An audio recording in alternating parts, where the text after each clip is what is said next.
This lecture is on life after the American Revolution.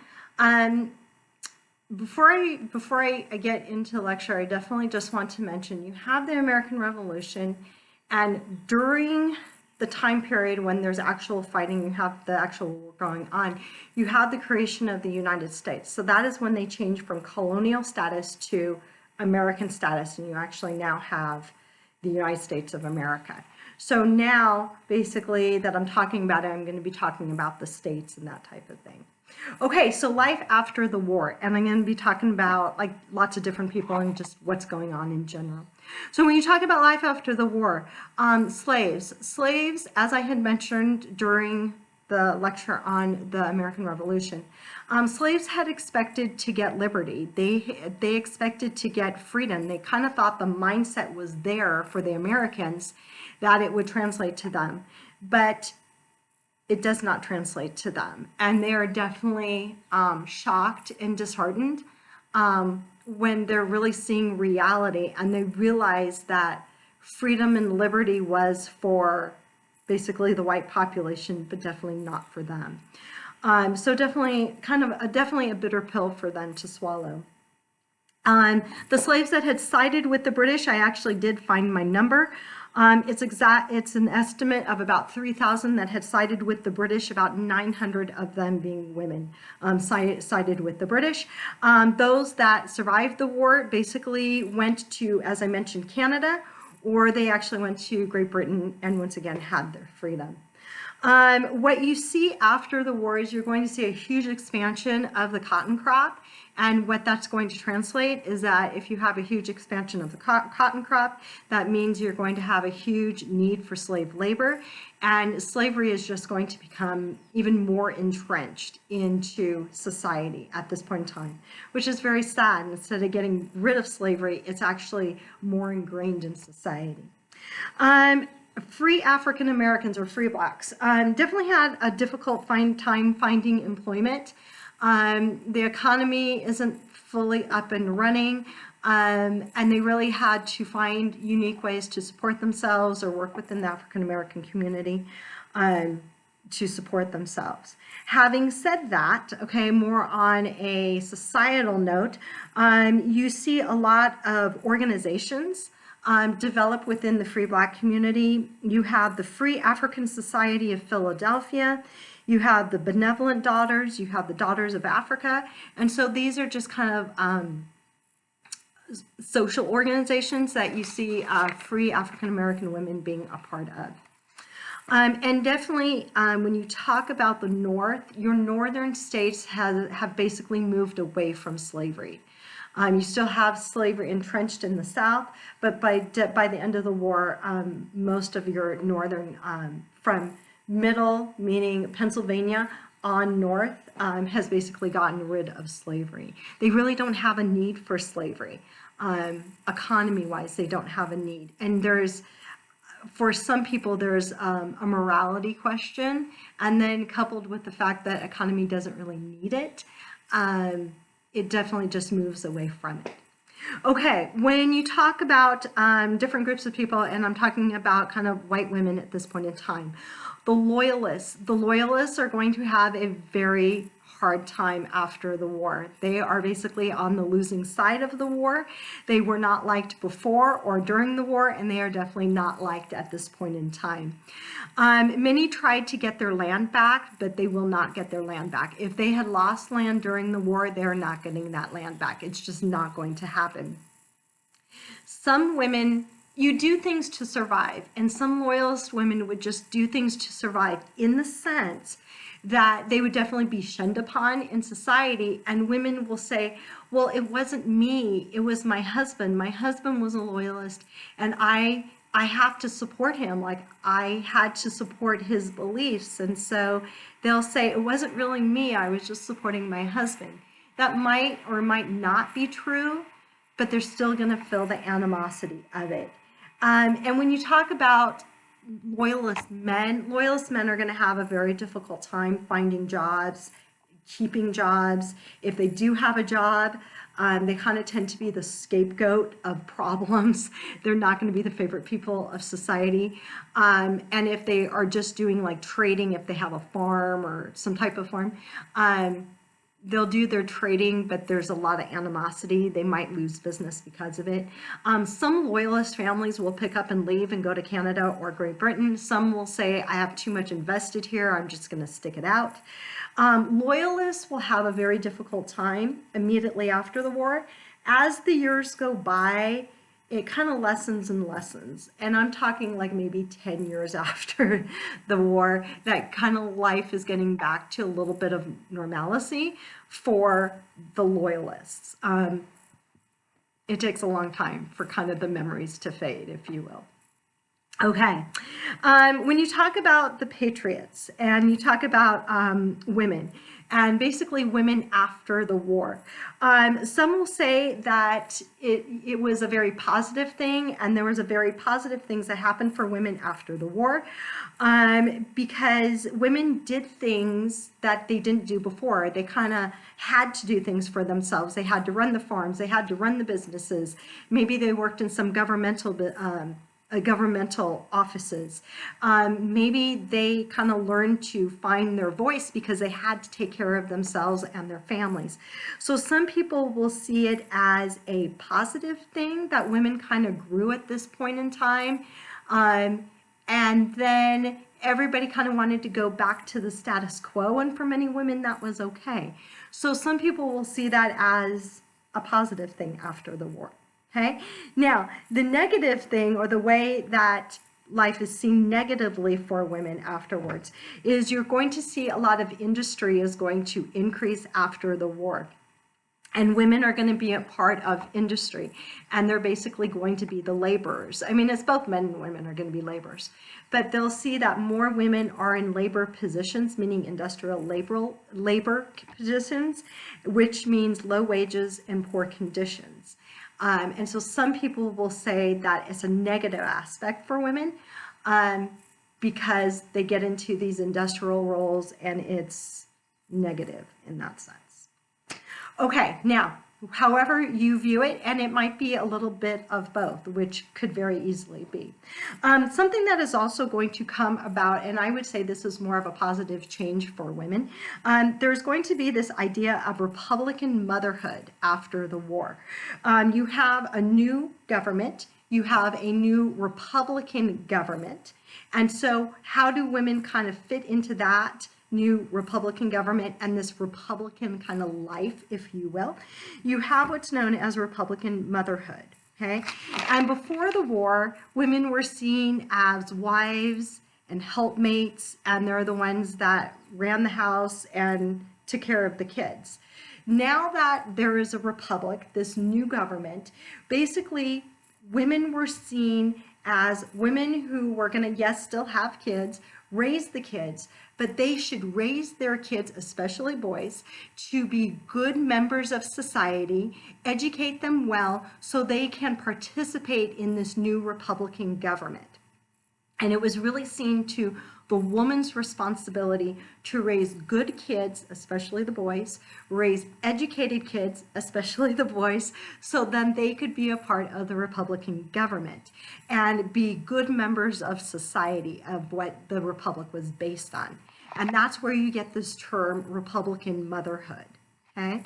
And so with that, okay, which can be seen as a positive thing because women are seen a little bit more positively, okay, within society, there's also this idea that the woman had to be this ideal wife and mother. And this might not be so positive maybe from our perspective, but there's this idea of this ideal wife and mother.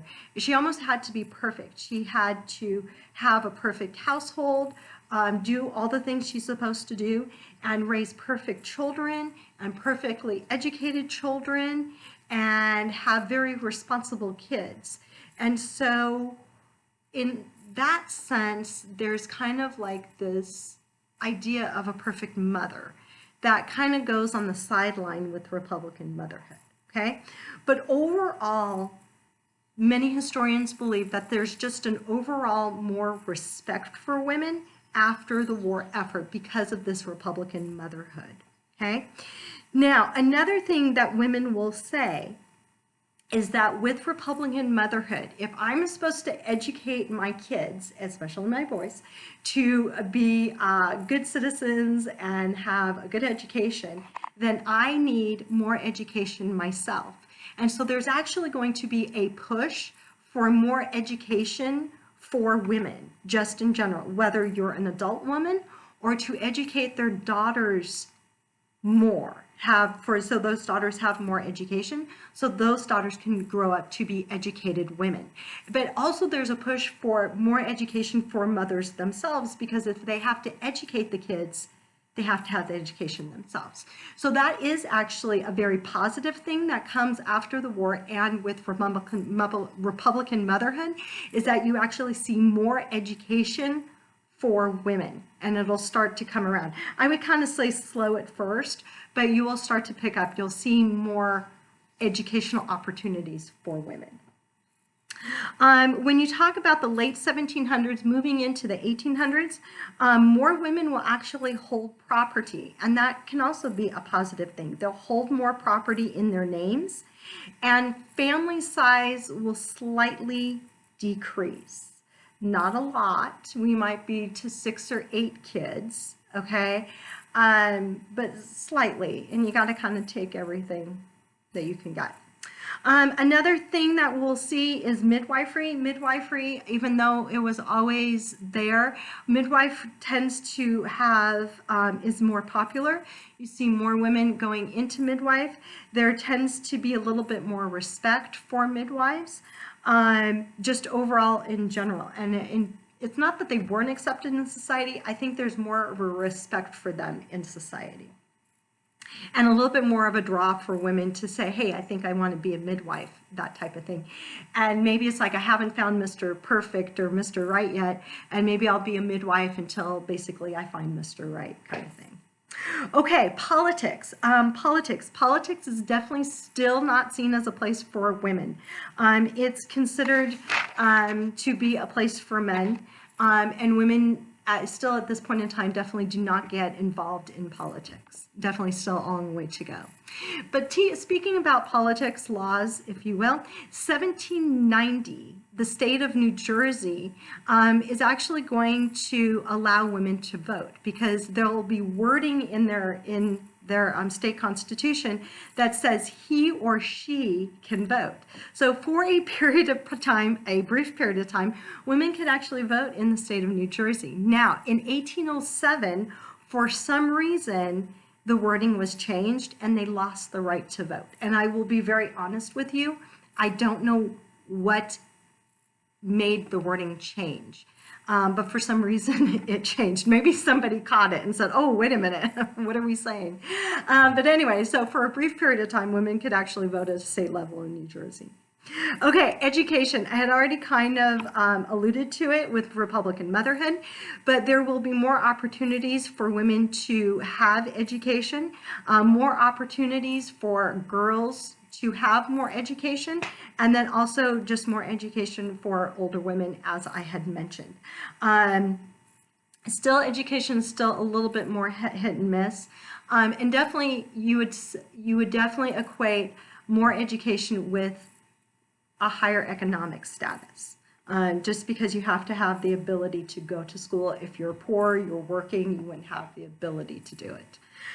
Now, another woman we have to talk about is Judith Sargent Murray. Judith Sargent Murray is definitely from a wealthy family. She was educated. Her family had her educated. She was definitely a very educated woman. Judith Murray is going to write multitude of essays talking about the equality of women, and she'll really focus on women should have equal education.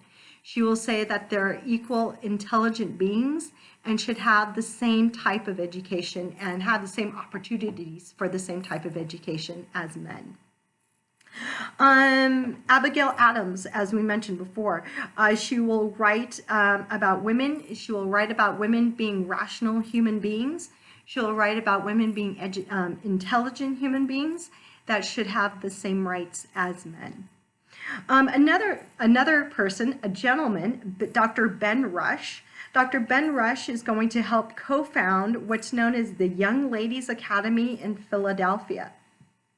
And the Young Ladies Academy in Philadelphia offered reading, writing, math, English composition, and geography. That's pretty similar to what would be offered to men at this point in time. And so Dr. Benjamin Rush would be somebody who would also advocate, obviously, education for women. There was another institution, Linden Hall Seminary in Pennsylvania, was enrolling women.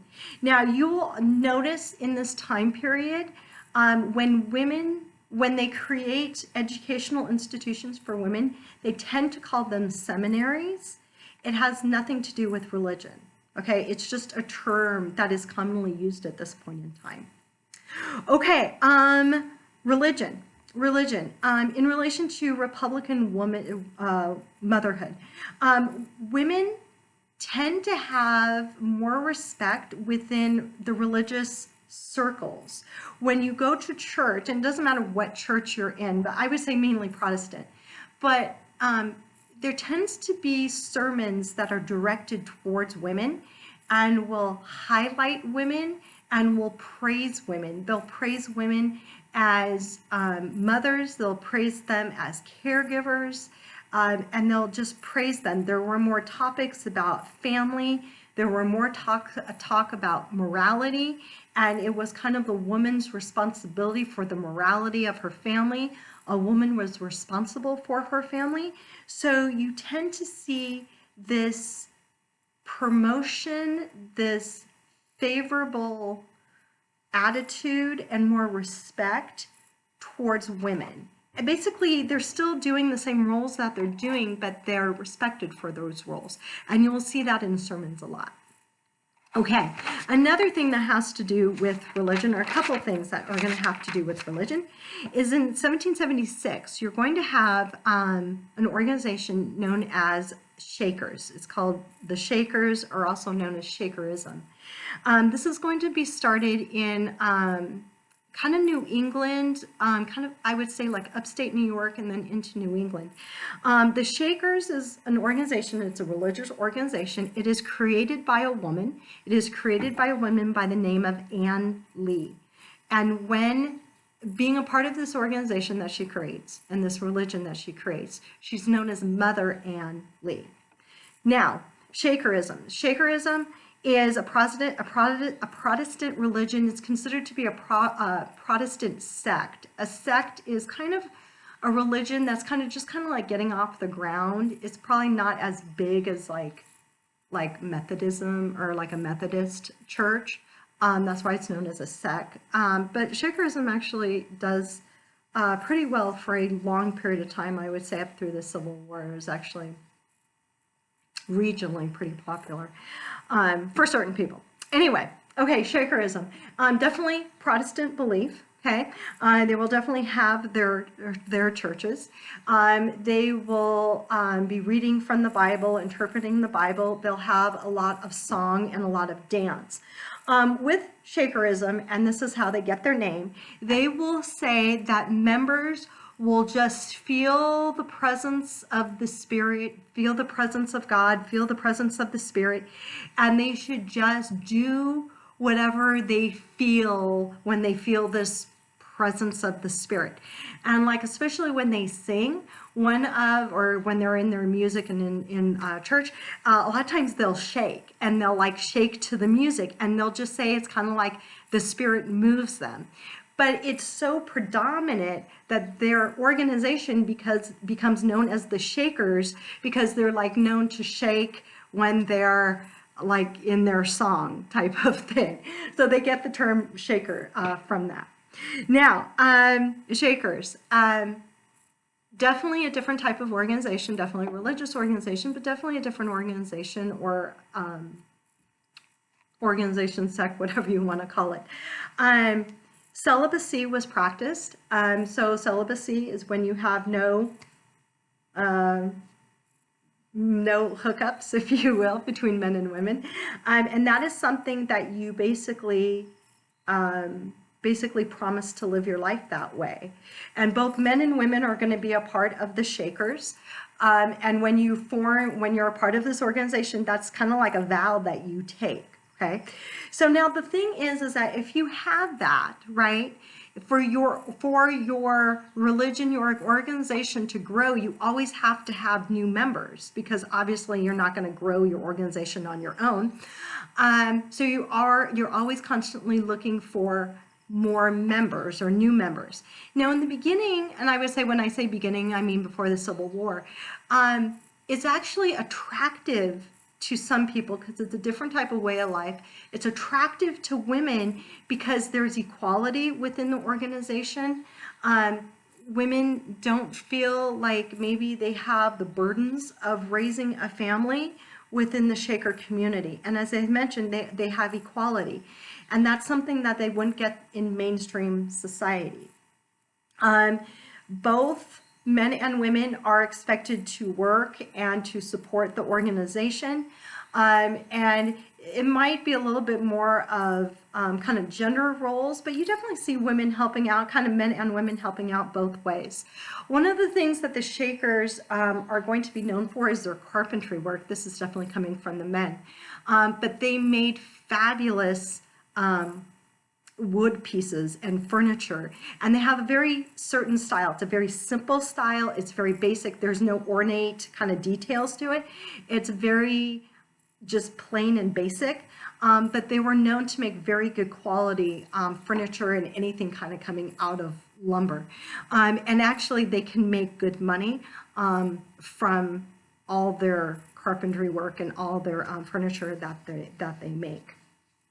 Another thing, and I kind of forgot about this, when you talk about like celibacy and always having new members in, one of the things that the Shakers were known for is taking in orphans. They would take in orphan children, whether they were infants or even like older children.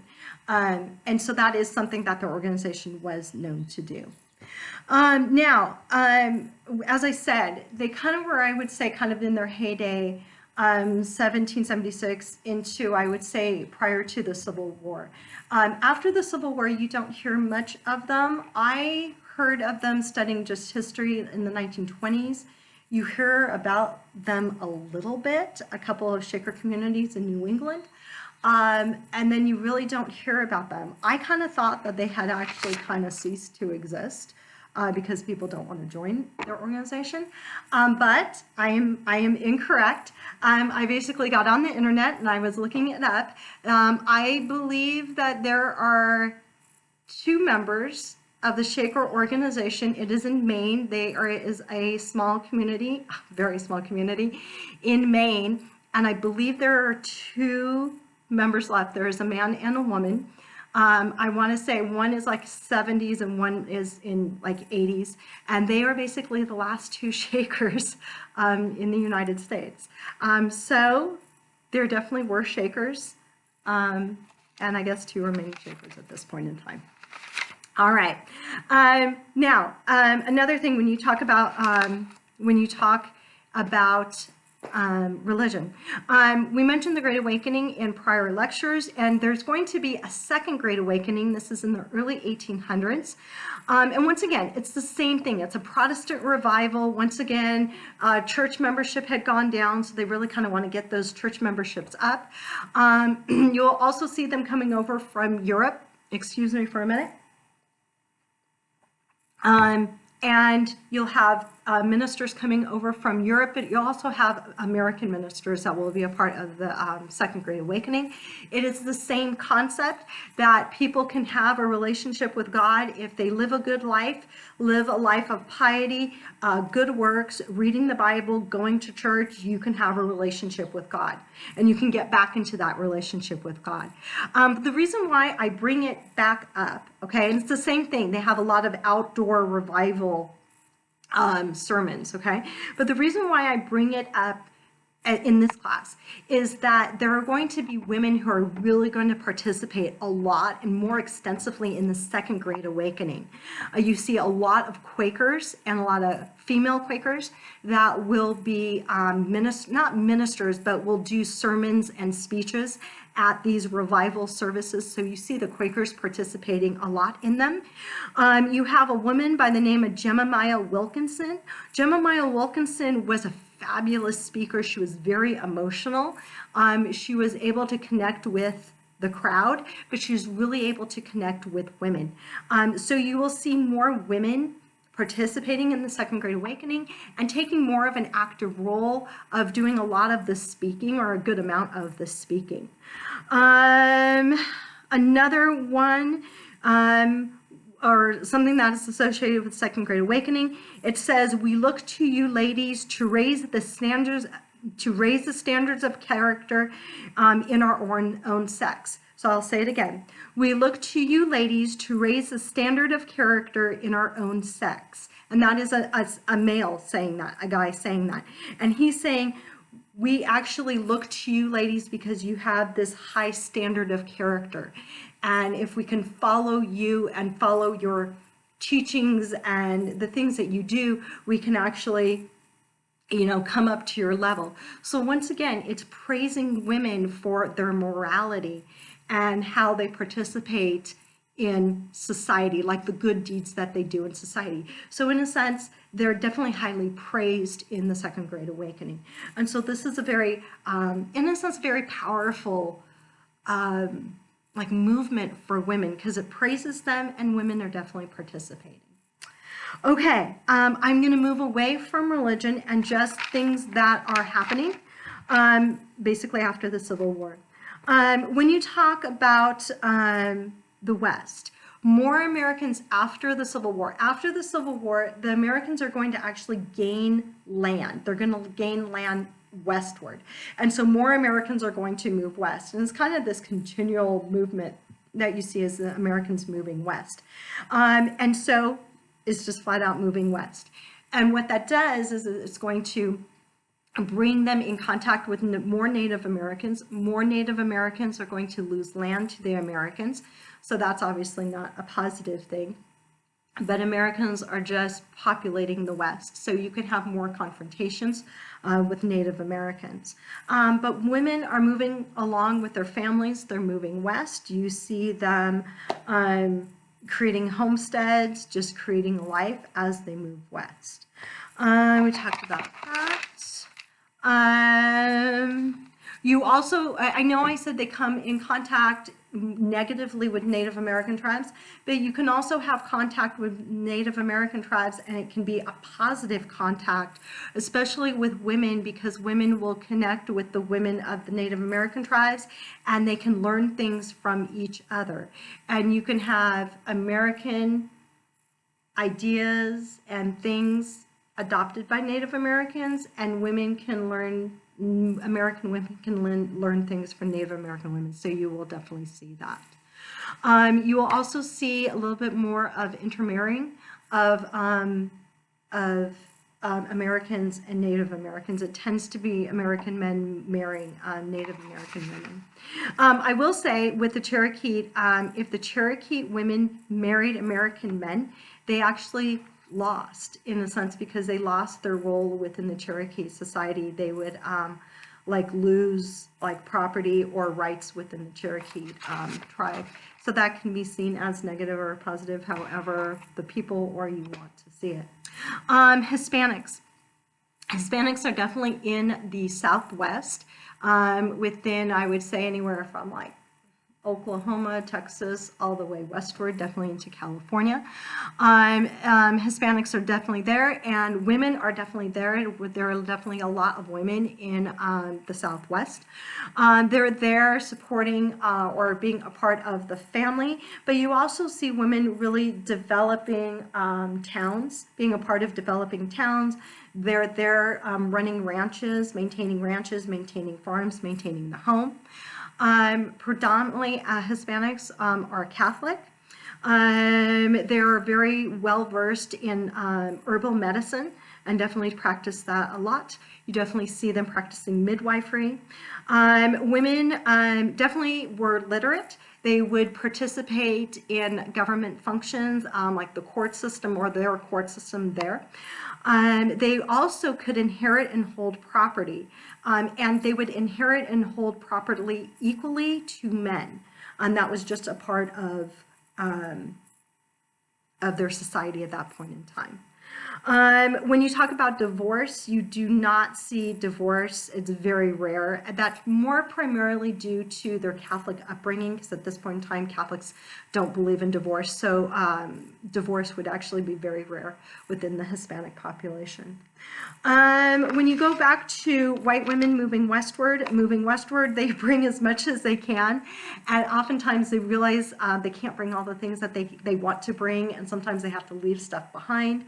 But the idea is when they do move westward, it's a very basic type of lifestyle. They're usually very basic types of ranch homes with a very basic supplies and items to run the household. But they definitely get by. They figure out how to do it. Women will definitely be working alongside their husbands, whether it's building the home, and once the home is built, they're maintaining the household and the children, but they're also working alongside the husband, getting the farm up or the ranch up. And so they're participating in almost every single aspect of life. Also, it was about educating the kids, trying to find some type of religion. If they couldn't find a nearby town that had a church, they would be reading the Bible to their children, that type of thing. So we got that. What other one thing I wanted to say? Oh, when they're moving out west, it's definitely more isolated, and men oftentimes would go into town because they had to bring in the harvest, bring in the cattle, get more supplies, and that meant basically the women had to stay home alone on the homestead, defend their children. So women out west definitely knew how to shoot. They knew how to defend their territory, and there were a lot of times when they did have to defend their territories. Native Americans, like Native American attacks, but also attacks by what I refer to as like rogue cowboys, basically Americans, and they're looking for opportunities to kind of steal cattle or horses when they know the guy's away, or to steal from the property when they knew the men were away. And so the women definitely knew they had to take care of it and had to defend their territory or their home, and women definitely stepped up to the task. Another thing is that women were responsible basically for medicine. Yes, they would probably learn herbal medicine along the way or knew what they had known growing up, but they had to take care of everything because medicine was really hit and miss. If you're not close to a town, you have to deal with everything, and that usually falls on the woman to have to deal with major lacerations, perhaps broken bones, major fevers, that type of thing, and women definitely would have to do the best that they could. If it's not that, if women didn't come out like married to somebody, maybe came out as an older daughter or whatever. Oftentimes married hunters or traders or trappers. That would be the men that would be out west. Another one is military. Many times women would come out as a military family. Officers were allowed to bring their wives to Western posts. And so women would basically be married to military officers. Depending on the setup, sometimes they actually lived on the fort, and sometimes they lived kind of like right next to the fort. But women who were married to military men, they were the ones in charge of like church services and some socials like dances. They were kind of trying to provide kind of that other kind of that other type of life, kind of that social part of life. That was definitely kind of one of the things that women would do as military wives. Oh, now another thing, out west, you could have, obviously anywhere, but if you have a husband that dies, it's tough on the woman. She basically is now left to carry for the family farm, the family ranch, the kids, that type of thing. Once again, anything under the sun could happen. She could say, forget it, I'm moving back. I'm moving back to what I know. I'm moving back to a town where it's maybe I could actually get some type of work, some type of labor work. Or maybe she would actually look to try and find someone to marry. But there's also a fair amount of women that basically stepped up to the plate and said, okay, I'm taking care of the homestead, I'm taking care of the ranch, I'm taking care of the farm. And they did it and they ran it. So once again, it's everything under the sun, and it's definitely a personal decision that they would be making. Another thing that you will see, we mentioned it before, was divorce. Divorce is actually going to be easier to get, or I guess for women, divorce is easier to get or to obtain as they move westward. Courts tend to be a little bit more favorable to women when it comes to divorce. Now, for divorce, I mean, it could be abuse, but abandonment, and that's a lot what they see in the West. Some guy will say, oh yeah, I'm going to town, pick up supplies, and never come back. Now, he could have died, okay? He could have been attacked or killed or accident or something. He could have died, or he could have abandoned her. And it's kind of like the Western lifestyle. They tend to understand that a little bit more. They also tend to see women really stepping up and running or helping run the farm and the ranches or whatever. And I kind of just see it as there's a little bit more respect overall for what women do. And this translates in more and easier divorces for women in the West. And you will see that. Whether it's abandonment, it could be something else. But you just tend to see that a little bit more. And definitely number-wise, you see more divorces being granted in the West. Okay, African-American women. Slaves. Some slaves will actually move westward with their master. And so as you see that, as they're populating the West, you will see this movement of slaves moving into the West, and some of your states will become slave states. You will actually see some slaves actually like run away, and they tend to run into the West because it's easier to kind of get lost in the West, and it's not as easy to be found because it's so vast. So you definitely can see that, and you definitely see that happening. They still do not have an easy life.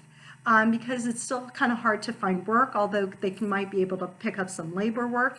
But you definitely will see that. You also might see them integrating within the Native American population. That is also seen.